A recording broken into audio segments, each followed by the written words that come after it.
स्वागत है आपका बी न्यूज़ नेशन में। मैं हूं आबिद शेख। कर्नाटक के बीजापुर महानगर पालिका में आज सामान्य सभा हुई, जिसमें बीजापुर के अहम मुद्दों पर चर्चा की गई। इनमें पानी का मसला छाया रहा और गुंटा प्लॉट में अभिवृद्धि क्यों नहीं, नगर के अहम रास्तों पर वाहन पार्किंग टेंडर को निकालने, एसएफसी और 14th फाइनेंस पर चर्चा करने, महाराष्ट्र से 5 टीएमसी पानी को लेने को लेकर कारपोरेटरों ने महानगर पालिका के मेयर और कमिश्नर के साथ बहस करते हुए इन समस्याओं को गंभीरता से लेकर सहमति व्यक्त करने की मांग की। ಕಾರ್ಪೊರೇಷನ್ ಕೊಟ್ಬಿಟ್ಟಿದ್ದೆವು, ನೀವು ಕಾರ್ಪೊರೇಷನ್ ಮೆಂಬರ್ ಅದರ ಅವ್ರ ಮನೆಗೆ ಹೋಗಿ ಮುಂದೆ ನೀವು ಕೆಲಸ ಮಾಡ್ತಾರೆ ಅಂತ ಹೇಳ್ತಿರತ್ತ ತಪ್ಪಲ್ಲವೇ? ಇದು ಸತ್ಯ, ತಪ್ಪಲ್ಲ. ಈ ರೀತಿ ಮಾಡಿದ್ದು ಇವತ್ತು ನಾನು ಹೇಳ್ತೀನಿ ಕೇಳ್ರಿ, ಮಾನ್ಯ ಆಯುಕ್ತರು, ನಮ್ಮ ಆಯುಕ್ತರು ಮತ್ತು ನಾನು ಸಹಿತ ಆನಂದರ ಜೊತೆಗಿದ್ದ ಮಾಧ್ಯಮ ಮಿತ್ರರ ಜೊತೆ ಆ ಸ್ಥಳದಲ್ಲಿ ವಿಸಿಟ್ ಮಾಡ್ತೀವಿ.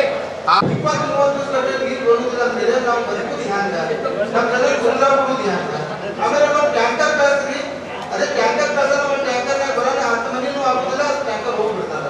ಆ ಸಮಸ್ಯೆಗಳನ್ನು ನಾವು ಯಾವ ಮಂದಿಗೆ ಯಾವ ರೀತಿ ನಾವು ಉತ್ತರ ಕೊಡಬೇಕು? ಮತ್ತೆ ಇದು ಏನಾದ್ರು ಪ್ರಾಬ್ಲಮ್ ಇತ್ತಂದ್ರೆ ಯಾಕೆ ಅವ್ರ ಮುಂದೆ ನಮ್ಗೆ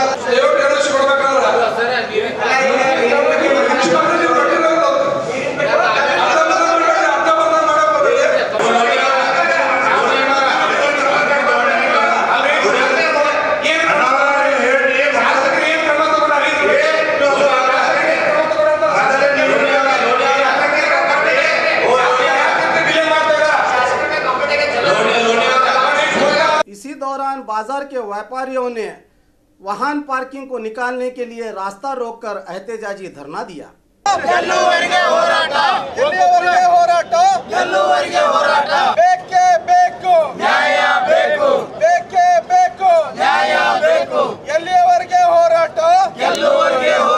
ಇವತ್ತು ಎಸ್ಎಸ್ ರೋಡದಲ್ಲಿರ್ತಕ್ಕಂಥ ಎಲ್ಲ ವ್ಯಾಪಾರಸ್ಥರು ಮತ್ತು ಸಾರ್ವಜನಿಕರ ಒಂದು ತೊಂದರೆಗೋಸ್ಕರ ಇವತ್ತು ಈ ಪ್ರತಿಭಟನೆಯನ್ನು ಮಾಡ್ತಾ ಇದೆ. ಕಳೆದ ಒಂದು ತಿಂಗಳಿಂದಲೂ ಕಿಂತ ಹೆಚ್ಚಾಗಿ ಇಲ್ಲಿ ಎಸ್ಎಸ್ ರೋಡದಲ್ಲಿರ್ತಕ್ಕಂಥ ಅಂಗಡಿ ಮುಂಗಟ್ಟುಗಳ ಮುಂದೆ ಪೇ ಆ್ಯಂಡ್ ಪಾರ್ಕಿಂಗ್ ಮಾಡಿ 5 ಲಕ್ಷ ರೂಪಾಯಿಗೆ ಮುನ್ಸಿಪಾಲ್ಟಿ ಜನರಲ್ ಬಾಡಿ ಒಪ್ಪಿಗೆ ತೊಳೆದೇ ಮಹಾನಗರ ಪಾಲಿಕೆ ಆಯುಕ್ತ ಹರ್ಷ ಶೆಟ್ಟಿಯವರು ಅವರು ಮನಬಂದಂತೆ ಟೆಂಡರ್ ಮಾಡಿ ಇವತ್ತು 5 ಲಕ್ಷ ರೂಪಾಯಿಗೆ ಆ ಟೆಂಡರನ್ನು ಮಾಡಿದ್ದಾರೆ. ಇದಕ್ಕೆ ಟೆಂಡರ್ ಮಾಡಬೇಕಾದ್ರೆ ರೀತಿ ನಿಯಮ ಇರ್ತಾವೆ, ಅದನ್ನು ಮಾಡಲಾರನೆ ಅದು ಗಾಡಿಗೆ ತೋರಿಸಿಕೊಂಡು 5 ಲಕ್ಷ ರೂಪಾಯಿಗೆ ಟೆಂಡರ್ ಮಾಡಿ ಇಲ್ಲಿರ್ತಕ್ಕಂಥ ಮಾಲೀಕರು ತಮ್ಮ ಸ್ವಂತ ಜಾಗ ರಸ್ತೆ ಸಾರ್ವಜನಿಕರಿಗೆ 5 ಫುಟ್ ಬಿಟ್ಟು ಸಾರ್ವಜನಿಕರಿಗೆ ಹೋಗ್ಲಾಕ ಅನುಕೂಲ ಮಾಡ್ಲಾಕ ಖರ್ಚು ಮಾಡಿ ಅವರ ಲಕ್ಷಾನುಗಟ್ಟಲೆ ಖರ್ಚು ಮಾಡಿ ಅಂಗಡಿ ಕಟ್ಕೊಟ್ಟಂತ ಒಡೆದು ಮತ್ತು ಅವ್ರು ಸಾರ್ವಜನಿಕರ ಅನುಕೂಲ ಮಾಡ್ಲಾಕ ಬಿಟ್ಟಾರ. ಆದರೆ ಇವತ್ತು ಮಹಾನಗರ ಪಾಲಿಕೆಯವರು ಅದನ್ನು ಬಿಟ್ಟು ಇವತ್ತಿನ ದಿವಸ ರಸ್ತೆದೊಳಗೆ ಗಾಡಿ ಸೈಕಲ್ ಮೋಟ್ರು ಮತ್ತು ಯಾವುದೇ ವಾಹನ ನಿಂದ್ರಿಸಬೇಕಾದ್ರೆ 5-10 ರೂಪಾಯಿಯನ್ನು ವಸೂಲಿ ಮಾಡ್ತಾ ಇದ್ದಾರೆ. ಇದು ಸಂಪೂರ್ಣವಾಗಿ ರದ್ದಾಗಬೇಕು. ಗಾಂಧಿ ಚೌಕದಿಂದ ಸಿದ್ದೇಶ್ವರ ಗುಡಿವರೆಗೆ ಮಾಸ್ಟರ್ ಪ್ಲ್ಯಾನ್ ಜಾರಿ ಮಾಡುವ ಉದ್ದೇಶ ಜನರಿಗೆ, ಸಾರ್ವಜನಿಕರಿಗೆ ಮತ್ತು ವೆಹಿಕಲ್ಗೆ ಅನುಕೂಲ ಆಗಲಿ ಅಂತನೂ ಒಂದು ಉದ್ದೇಶ ಇಟ್ಕೊಂಡಿದ್ದು ಮಾಡಿದ್ದು. ಇದಕ್ಕಾಗಿ 100 ವರ್ಷದಿಂದ ನಮ್ಮ ಅಂಗಡಿಕಾರರ ಕಬ್ಜೆಯಲ್ಲಿದ್ದ ರಸ್ತೆಯನ್ನು ವಾಪಸ್ ಮುನ್ಸಿಪಾಲ್ಟಿಗೆ ಕೊಟ್ಟು ಸಹಕಾರ ಮಾಡಿದ್ದೇವೆ.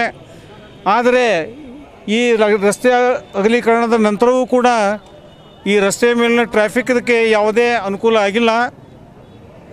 ಮೊದಲು ಹೇಗೆ ಇತ್ತು ಅದೇ ಥರ ರಶ್ ಆಗಿದೆ. ನಮ್ಮ ಬಹಳಷ್ಟು ಅಂಗಡಿಕಾರರಿಗೆ ತೊಂದರೆ ಆಗ್ತಾಯಿದೆ. ಅಂಗಡಿ ಮುಂದೆ ವೆಹಿಕಲ್ ಪಾರ್ಕಿಂಗ್ ಕೊಟ್ಟಿದ್ದಾರೆ, ಅಂಗಡಿನೇ ಕಾಣೋದಿಲ್ಲ. ಹೊರಗಿಂದ ಬಂದ ಜನ ಅಂಗಡಿ ಎಲ್ಲಿದೆ ಅಂತ ಹುಡುಕೋ ಪರಿಸ್ಥಿತಿ ಬಂದಿದೆ. ಇದಲ್ಲದೆ ಮಿಲನ್ ಬಾರ್ದಿಂದ ಬಸವೇಶ್ವರ ರೋಡು ಮತ್ತು ಈ ಲಾಲ್ ಬಹದ್ದೂರ್ ಶಾಸ್ತ್ರಿ ಮಾರ್ಕೆಟ್ನ ಏನು ಜೈನ ಗುಡಿ ಇದೆ, ಆ ಏನೊಂದು ಟ್ರಾಫಿಕ್ ಅದು ಇಂತಜಾಮ್ ಇಲ್ಲಿ ಆಗಬೇಕಾಗಿತ್ತು. ನಾವು ಕಳೆದ 2 ವರ್ಷದಿಂದ ಅವ್ರಿಗೆ ಹೇಳ್ತಾ ಬಂದಿದ್ವಿ, ಬರೀ ಮಾಡ್ತೀನಿ ಅಂತ ಹೇಳ್ತಾ ಇದ್ದಾರೆ, ಅವ್ರು ಮಾಡ್ತಾಯಿಲ್ಲ. ಆದರೆ ಇವತ್ತು ನಾವು ಈ ಪ್ರತಿಭಟನೆ ಮೂಲಕ ಅವ್ರಿಗೆ ಒಂದು ಏನು ಎಚ್ಚರಿಕೆ ಕೊಡ್ಲಿಕ್ಕೆ ಬಯಸ್ತೀವಿ ಅಂತಂದರೆ, ಈ ರಸ್ತೆಗಳ ಸುಧಾರಣೆ ಬೇಗನೆ ಮಾಡದೇ ಇದ್ದರೆ ನಾವು ಈ ಕೇವಲ ಏನದಲ್ಲ ಇಲ್ಲಿ ಬಸವೇಶ್ವರ ಚೌಕ್ ಒಂದೇ ಬಂದ್ ಮಾಡಿವಿ, ಮುಂದೆ ಬೇಕಾದರೆ ಬಿಜಾಪುರ ಬಂದು ಕೂಡ ಮಾಡಬೇಕಂತ ಪರಿಸ್ಥಿತಿ ಬಂದರೆ ನಾವೇನು ಹಿಂದೆ ಸರಿಯೋದಿಲ್ಲ ಅಂತ ಹೇಳಿಕಿಂದ ಇವತ್ತು ಈ ಸಭೆ ಮುಖಾಂತರ ಜಿಲ್ಲಾಡಳಿತಕ್ಕೆ ಮತ್ತು ಕಮಿಷನರ್ ಅವರಿಗೆ ನಾವು ಎಚ್ಚರಿಕೆ ಕೊಡ್ಲಿಕ್ಕೆ ಬಯಸ್ತೇವೆ. और खबरों के लिए देखते रहिए बी न्यूज़ नेशन।